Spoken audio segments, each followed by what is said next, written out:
ครับสวัสดีครับพี่น้อง FC พยาการสุภสุคนอีกหนึ่งคลิปพี่น้องเพอแพรบมื้อนี้วันที่17แล้วเช้าวันอังคารที่17กุมภาพันธ์2569พุทธศักราช2569แล้วเนาะเป็นเดือน3ของไทยมกรากุมภาเดือน2ของไทยหรือว่าเดือน3ของเอ่อเพิ่นเอิ้นทางประเพณีทางภาคใต้เฮาเนาะครับเนาะเดือน3แต่ว่าถ้าเป็นทางปฏิทินก็เป็นเดือน2เดือนกุมภานะแต่ว่าถ้าเป็นทางปฏิทินทางภาคเหนือหรือว่าอันนี้ทางภาคเหนือก็จะเป็นเดือน4เดือน4นะครับเนาะเดือน4แต่ละพื้นที่แต่ละหมู่บ้านแต่ละชุมชนแต่ละภาคก็บ่คือกันเด้การนับถือผีสางนางไม้หรือว่าประเพณีธรรมเนียมประเพณีนะครับเนาะแตกต่างกันออกไปกระวกเข้ามาในส่วนของเรื่องราคาข้าวพี่น้องหลังจากเลือกตั้งแล้วได้มีการเลือกตั้งใหม่แต่ว่าได้นายกเก่าราคาข้าวตกลงล่วงแบบละนาวเลยตอนนี้ส่วนทางกับราคาพืชไร่ชนิดอื่นที่สั่งนำเข้ามาอย่างเช่นเนื้อหมู ไข่ไก่จังซี่นี่ราคาขึ้นเด้ราคาขยับขึ้นซุมนี้อาหารอุปโภคบริโภคขยับขึ้นเบิดยกเว้นราคาข้าวหน้าปังตอนนี้แดงละนาวเลยเด้แดงหลวงลงละนาวเลยเพราะฉะนั้นแล้วก็เอาใจซอยพี่น้องเกษตรกรชาวนาเฮานะครับเนาะเดือนกุมภาซึ่งข้าวหน้าปังก็ออกเป็นรุ่นไปนี่ล่ะผู้ใดทำก่อนก็ได้เก็บเกี่ยวเร็วผู้ใดเทศซ่าก็ได้เก็บเกี่ยวซ่าปัจจัยในการผลิตก็สูงต้นทุนสูงแต่ว่าราคาก็ยัง แต่ว่า ราคาก็ยังดีกว่าราคามันยังดีกว่าเมื่อตอนกลางปีเนาะครับเนาะเมื่อกลางปีหรือว่าก่อนปีที่แล้วอยู่ปลายปีที่แล้วก็ราคาก็ยังบ่ทันขึ้นสูงเท่าใดแต่ว่ามาฮอดซุมื้อนี่ราคาก็6,000 7,000พี่น้องราคาเข้าแต่ว่าแปลกที่ว่ามันคือนานขึ้นแท้นะท่านนายกใหม่กำลังจัดตั้งรัฐบาลจับมือกันอยู่พี่น้องใจเย็นๆเด้อเบิ่งว่าจะออกมาสูตรไหนเนาะครับเนาะเสียสิงกระทิงแรกจับมือกันว่าเป็นจังใดงูเห่าพญานาค กอดข้อกันเข้าทำเนียบครม.เบิ่งว่าโผออกมานายกรัฐมนตรีก็คือท่านอนุทินชาญวิรกุลนี่แหละเนาะครับเนาะนอกนั้นรัฐมนตรีที่น่าจับตาก็2กระทรวงในส่วนของพี่น้องเกษตรกรชาวนาเฮานี่ก็คือ1กระทรวงพาณิชย์2กระทรวงเกษตรและสหกรณ์นี่2กระทรวงนี่เป็นที่น่าจับตาแย่งกันซ้ำก้อนเนื้อนี่แย่งกันนี่พี่น้องแย่งกันรับประทานเพิ่นว่าแย่งกันกินเพิ่นว่างบประมาณมันหลายจากจังไดล่ะรอเบิ่งสกอนเดอร์ว่าไผจะได้มานั่งในส่วนของรัฐมนตรีว่าการกระทรวงเกษตรและสหกรณ์ถ้าหากว่าก่อนเลือกตั้งก็น่าพุ่งเป้าไปที่ร้อยเอกธรรมนัสพรหมเผ่าเนาะก่อนเลือกตั้งนี่หลังเลือกตั้งแล้วปรากฏว่าผิดโผผิดแผงกันจะบ่ให้นั่งจะให้สุภาจีนั่งแต่ว่าพยาการเห็นนำเด้ถ้าเป็นสุภาจีนั่งนี่เพราะว่าเพิ่นเก่งเล่าเก่งเด้เราเก่งอยู่ในการดีดในเรื่องของการขายเข้าการเปิดตลาดเนาะสุภาจีนี่ถือว่าโอเคอยู่เก่งอยู่ที่ผ่านมาก็ถือว่าเก่งอยู่ในการดีดขายเข้าให้กับประเทศนั่นประเทศนี่โดยที่บ่ต้องง้อสหรัฐอเมริกาก็ถือว่าเราเก่งของเราอยู่ดอกแต่ทั้งนี้ทั้งนั้นก็มารอเบิ่งว่ามันจะได้ไผสิมานั่งอีหลีน่ะไผจะมานั่งรัฐมนตรีว่าการกระทรวงเกษตรอีหลีน่ะ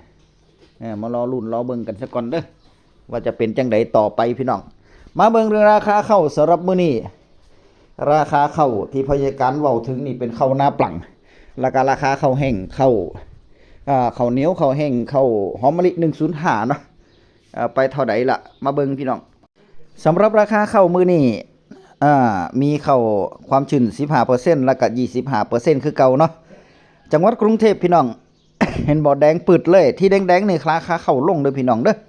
ข้าวแห้งความชื้น 15% รับซื้อเริ่มต้นอยู่ที่7ตันละ 7,000 ถึง 7,400 บาทต่อตัน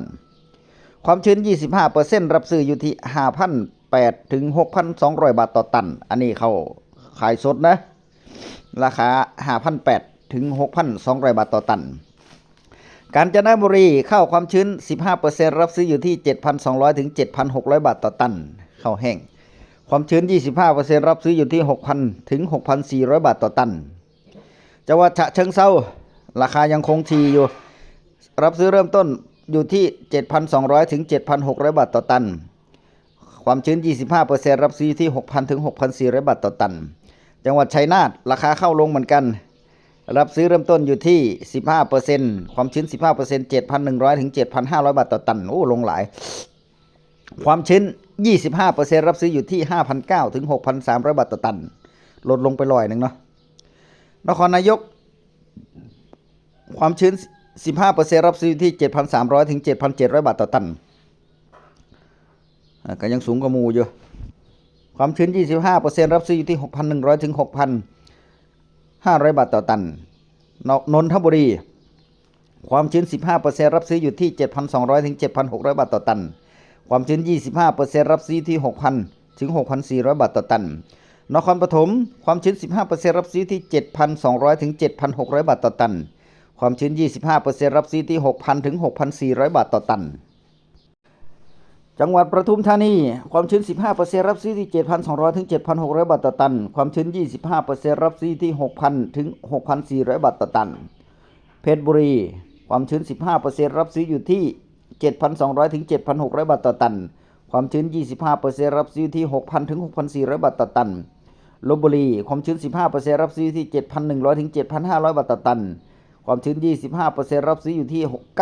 5,900 ถึง 6,300 บาทต่อตันสิงห์บุรีราคาคงที่ราคาเริ่มต้นในการรับซื้อความชื้น 15% รับซื้ออยู่ที่ 7,300 ถึง 7,700 บาทต่อตันความชื้น 25% รับซื้อที่ 6,100 ถึง 6,500 บาทต่อตันสุพรรณบุรีความชื้น 15% 7,300 ถึง 7,700 บาทต่อตันความชื้น 25% 6,100 ถึง 6,500 บาทต่อตันราชบุรีความชื้น 15% รับซื้ออยู่ที่ 7,200 ถึง 7,600 บาทต่อตันความชื้น 25% รับซื้อที่ 6,000 ถึง 6,400 บาทต่อตันอยุธยาความชื้น 15% รับซื้อที่ 7,300 ถึง 7,700 บาทต่อตันความชื้น 25% รับซื้อที่ 6,100 ถึง 6,500 บาทต่อตันกำแพงเพชรความชื้น 15% รับซื้ออยู่ที่ 7,200 ถึง 7,600 บาทต่อตันความชื้น 25% รับซื้ออยู่ที่ 6,000 ถึง 6,400 บาทต่อตันราชบุรีความชื้น 15% ราคายังคงที่รับซื้ออยู่ที่ 7,200 ถึง 7,600 บาทต่อตันความชื้น 25% รับซื้อที่ 6,000 ถึง 6,400 บาทต่อตันอยุธยาความชื้น ความชื้น 15% รับซื้อที่ 7,300 ถึง 7,700 บาทต่อตันความชื้น 25% รับซื้อที่ 6,100 ถึง 6,500 บาทต่อตันกำแพงเพชรความชื้น 15% รับซื้อที่ 7,200 ถึง 7,600 บาทต่อตันความชื้น 25% รับซื้อที่ 6,000 ถึง 6,400 บาทต่อตันพิจิตรความชื้น 15% รับซื้อที่ 7,200 ถึง 7,600 บาทต่อตันความชื้น 25% รับซื้อที่ 6,000 ถึง 6,400 บาทต่อตันนครสวรรค์ความชื้น 15% รับซื้อที่ 7,300 ถึง 7,700 บาทต่อตัน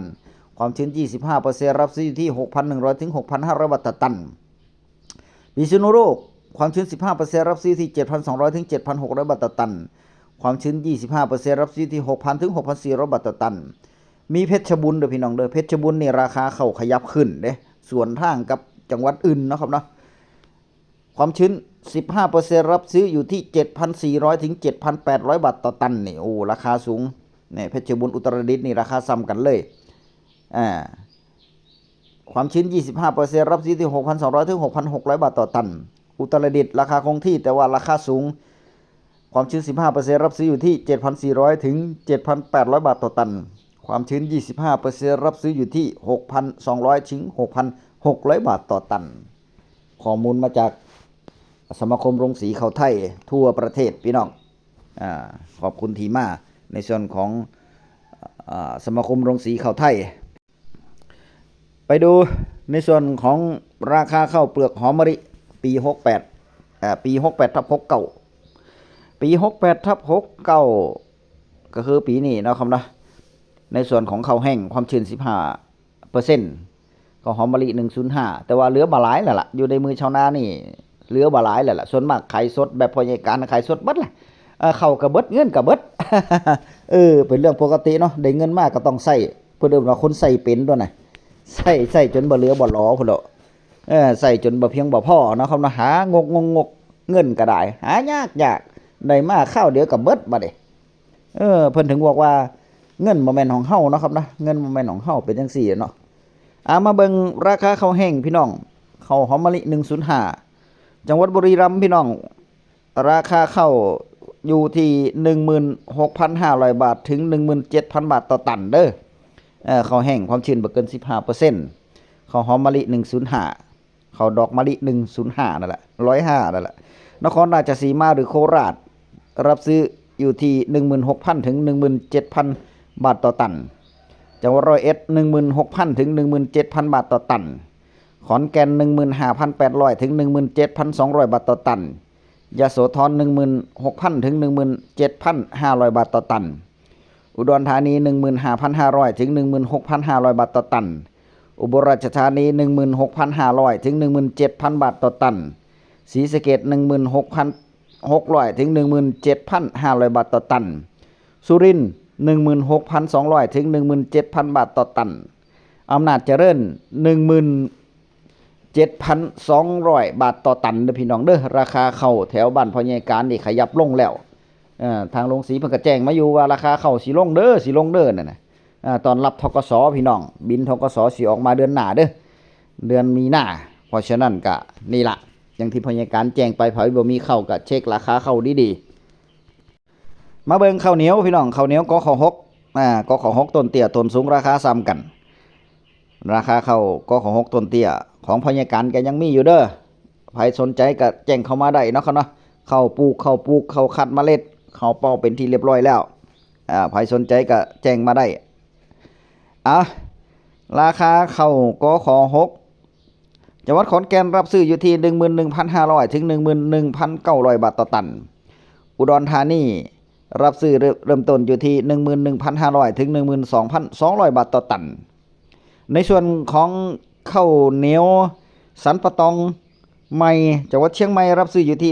15,000 ถึง 11,500ในส่วนของข้าวเหนียวเม็ดคละโปนคละนั่นแหละอุดรธานีรับซื้ออยู่ที่ 17,000 ถึง 11,200 บาทต่อตันอันนี้ราคาข้าวเหนียวเด้อหลายๆคนเพิ่นฟังบ่จบเพิ่นถามว่าราคาข้าวเหนียวเท่าไหร่พ่อใหญ่ว่าซั่นเพิ่นว่าพ่อใหญ่การก็บอกเบิดอยู่เด้ราคาข้าวเหนียวข้าวแห้งเนาะพ่อใหญ่การก็บอกเบิดอยู่ในส่วนของข้าวเปลือกหอมปทุมพี่น้องกรุงเทพมหานครรับซื้อข้าวสดอยู่ที่ความชื้น 25% เกี่ยวแล้วไปขายเลยเนี่ยรับซื้ออยู่ที่ 8,200 บาทต่อตันในส่วนของสิงห์บุรีรับซื้อข้าวแห้ง ข้าวหอมปทุมความชื้น 15% รับซื้อที่ 10,000 ตันละ 10,000 ถึง 14,000 ข้าวสดรับซื้ออยู่ที่ 8,200 ถึง 8,800 บาทต่อตันเด้อจบเรื่องราคาข้าวเนาะครับเนาะอันนี้เรื่องราคาข้าวเพราะฉะนั้นแล้วก็แต่ว่าก่อนอื่นเทคนิคที่พ่อใหญ่การบอกไว้ก็คือถ้าเฮายังมีข้าวอยู่ในมือเฮาก็ไล่โทรเช็คซะก่อนเด้อเพราะว่าจังหวัดเจ้าของบางพื้นที่ราคามันก็บ่คือกันเด้ไอ้หม่องที่จะกดก็กดรอกดชาวนาอยู่หั่นล่ะเว้าก็ยากขอก็ยากไอ้หม่องที่เพิ่นอาศัยกับชาวนาว่าพอได้กำไรไปนำกันพอได้กินไปนำกันพอได้ทำธุรกิจไปนำกันขายข้าวไปนำกันได้ข้าวชาวนามาก็เอาไปขายพอได้เงินไปนำกันจังซี่นี่เพิ่นก็โอ้ยมีฮอดเสื้อผ้าอาภรณ์แจกมีฮอดเสื้อแถมปุ๋ยมีฮอดเสื้อลงสีเพิ่นเอามาแจกนะ ราคาก็ดีนั่นแหละก็เช็คเบิ่งเอาโดยเฉพาะพื้นที่เกษตรกรแต่ละพื้นที่ก็จะฮู้กันเนาะว่าลงสีนี่ซื้อจังไดมองนี่ซื้อจังได๋น่ะนะเอาคลิปหน้าพบกันใหม่พี่น้องคลิปนี้สวัสดีครับ